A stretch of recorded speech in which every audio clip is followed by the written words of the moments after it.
All right, Bo, thanks very much. It is just hard to put into words what Raleigh Williams III means to the Arkansas football program. Just a class act for the Hogs on and off the field. Raleigh was so reliable Saturday, he turned in a 180-yard night. Good enough to be named SEC Offensive Player of the Week.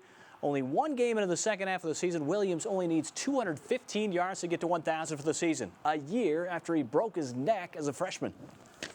Literally gets better every game. If you think about it, obviously played half the year last year and we're halfway through this year. He's really got 1 year of college football under his belt, and for him to do the things he did on Saturday, not just running the football, but also block protection, the play that he made down the goal line with the option was an unbelievable one-on-one play. I really thought our backs ran probably the best we have all year. Raleigh and Devois both. I thought Raleigh, they both looked explosive. And as for the Auburn Tigers, their last three opponents have failed to score a rushing touchdown. Dan Enos addressing that challenge. Brett Bielema pointing out Sean White's efficiency for the Tigers offense. He's very even-keeled. You see he has a great demeanor. I think he leads the SEC in completion percentage, and that doesn't happen by chance. They put him in good positions. He makes accurate throws. They have very talented receivers. I think they're competent.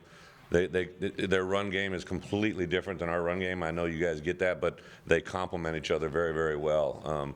They're very well coached, and Gus and his offensive staff, that's kind of been their forte, and you can see why. First thing you notice is their size. I think they're very well coached in the back end. I think they're very disciplined back there. Eyes are good, in the right spots, play physical. So it's going to be a tough test. They've played very well against some good offenses, and, you know, this is my second year in the league. It's like every week they're good, and we're going to have to play very well, and we're on the road. We're going to have to match their physicality, and it's going to be obviously a great challenge. We'll see if Auburn's up to the challenge enough to post its fourth straight victory. Gus Malzahn impressed by the Hogs offense, a group averaging 35 points per game.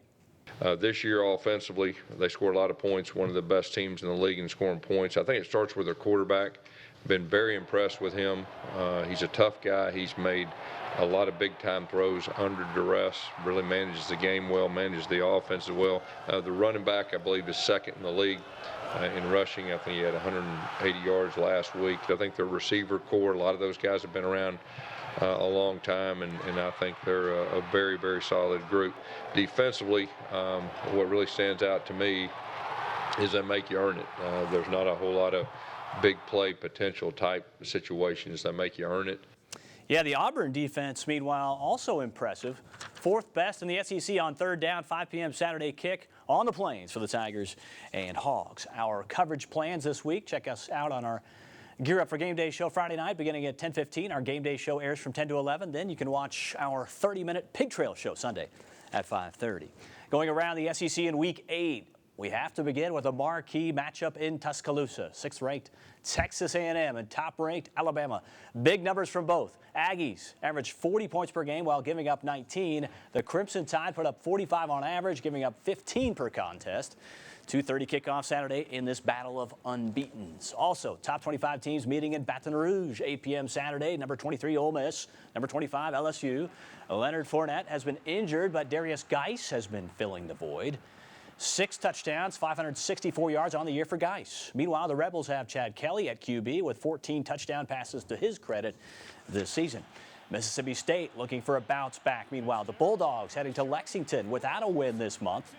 It's 2-4 Miss State squaring off with 3-3 Kentucky Saturday night at 6:30. Wildcats searching for their third SEC victory this year under head coach Mark Stoops. Elsewhere, non-conference play, South Carolina hosting UMass at 11 a.m. Saturday. Also that day, Middle Tennessee and Missouri.